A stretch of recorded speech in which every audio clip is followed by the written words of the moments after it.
So y'all asked for it, so I'm about to give it to y'all. A tutorial on how I put the Line-X upgraded screen in the Benzo. Yep, that's right. I installed that bad boy myself. Before you fuck with electronics, make sure you disconnect the battery.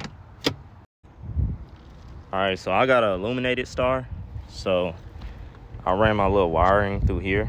But when you take off the battery, you're gonna take this cable right here and your CLA. This is for a CLA 250, by the way, 4MATIC 2015. So my battery is housed right here. So I'm gonna take off this one and I'm gonna just literally just pull it off. This is a 10mm socket that I'm using. Take off my bolt. So now that's off, we can start messing with the interior stuff. So this is the old screen. As you can see, the new one is way bigger. To take off this old one, on the back, it's gonna be these two little, you see that? You kind of just pull them out. So I use like a little pick, and then there's a screw down up in there, and you take those screws out. Those are T20 screws, so you're gonna need a T20. All right, so I got my pick and I got my T20. As you can see, this is a T20. So I'm gonna show y'all how to do this. All right, so the angle gonna be a little weird, but don't worry about the angle. Flip your phone if you need to. Right here, you see, boom, pop that open. And you see right here, boom, pop that open. Those two screws are the T20 screws, so you're gonna take those out. All right, so now that I got those two screws out, I placed them up there, and there's two. On your factory screen, there'll be a blue one and another blue one. You'll just disconnect those. So once you get that off, you can take this little plate off by just using like a little pry tool. It's some little metal clips in here that hold it together, and then this gives you your chassis number. So mine is a C117. I got a little pry tool that I just use. I come in here and I just pry it out. All right, so I was able to get that out. As you can see, these are the little metal clips that I was telling you about. They go in there and they keep that plate on. That plate is what holds down this whole piece right here. So for me, I just need to fix some of my wiring and push my radio back in so all of this is flush. So I don't need to take out this whole entire part. But if you want to take it out further, it's a screw here. That's a T20 and it's another T20 there. You take that out and this whole piece comes out and you can access all of this in here. That gives you more room to be able to run wires down here, and access the radio compartment. But for this tutorial, I'm only going to take off this so I can pry this piece up and just remove this. All right, so for the panel part, you're not going to take out all three vents. You're just going to take out this one and this one. You're going to twist and then these come off. You're going to twist and these come off. All right, I just did this one. Now I'm gonna show you how to do this one. You're gonna twist.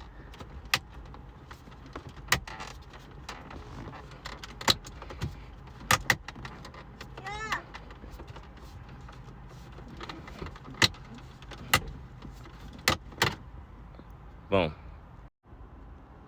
Okay, now for the vents. This is where it gets a little crazy. You're gonna need two flat heads. You're gonna put one up here and you're gonna put one down here, and you're gonna pry this unit forward. You're gonna put one here and you're gonna put one here, and you're gonna pry this unit forward. All right, so I'm not sure if y'all can see this, but down here there's a little part where I can like latch on. There we go. It's right there. And then the same part is up top. It's right there. And you literally pry this part forward. Once you pry it forward, this whole part comes out. Boom. And now you can access space to be able to run your wires and do everything that you need to. And you do the same thing over there. You take out that one, and then this panel comes off. This is actually a part of this panel, so this is gonna come off with this panel. All right, so here goes the second one, effortlessly popping out. Make sure you try to remember where they came out of. So you got right, and then you got the left one. which is right here. So I got them like this, so I know, which one is which. Now to take off this center panel, it's a T20 screw right here that you're gonna unscrew. And then you can start prying this up from the sides with like a little edging tool like this. And to take the radio out, it's a T20 screw right in there. You're gonna unscrew that, and that's going to push the radio out. You're gonna actually be able to go behind here and push this unit forward. Now when you take the radio out, you wanna make sure you get this wire right here, pop that off, and then your radio can slide out. All right, so now once you get your radio out, it's up to you to follow the instructions on how to install your specific screen as far as the connectivity part goes. But as far as taking all of this out and reinstalling, this is basically it. You got some screws up here. You take this unit off. You take these vents out. I don't need to pry this up, but I can take this screw out. I could pry this up. I already took this screw and loosened it, so this screw actually has a stopper. It's going to stay in there. You're only going to unscrew it up until it stops you.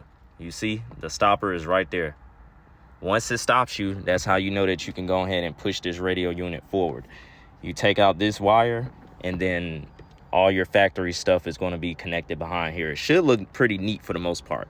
It looked like they, did their due diligence as far as making sure everything is, put neat into the side and stuff like that. So it'll be pretty plug and play once you get your screen. As far as how to connect what to what, it'll be plug and play for the most part. But this is really just the hardest part, just trying to get this whole interface out and access the compartment to be able to run the wires and feed what you need to feed to the interface or the head unit up here.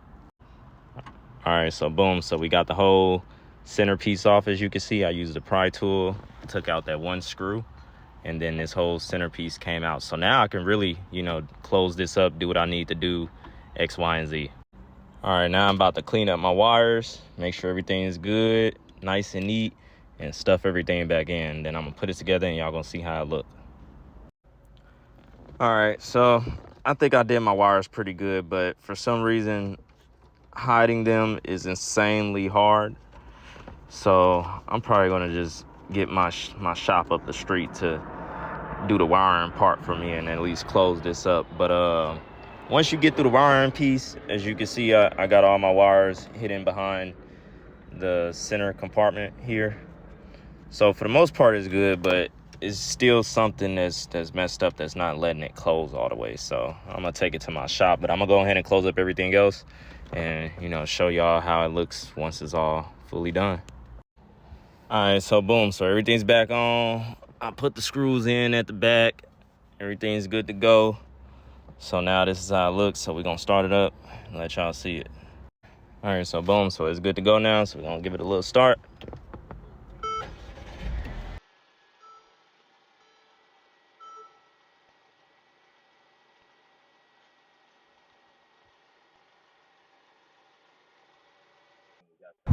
So I didn't even realize that during this part, my car actually connected to Bluetooth when it turned on. So y'all can't even hear anything that I was saying. So apologies on that, but we're going to continue with the voiceover for this part. As you can see, all the factory OEM settings and the interface has been retained.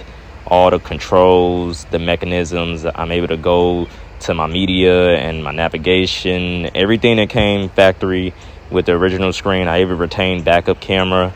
I have Apple CarPlay on it now. The backup camera is pretty solid quality.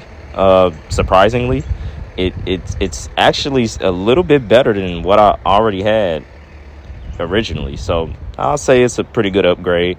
I put the paddle shifters in myself. I even went stainless steel for the pedals. Those are Mercedes OEM original. Yeah, so this was a cool little upgrade.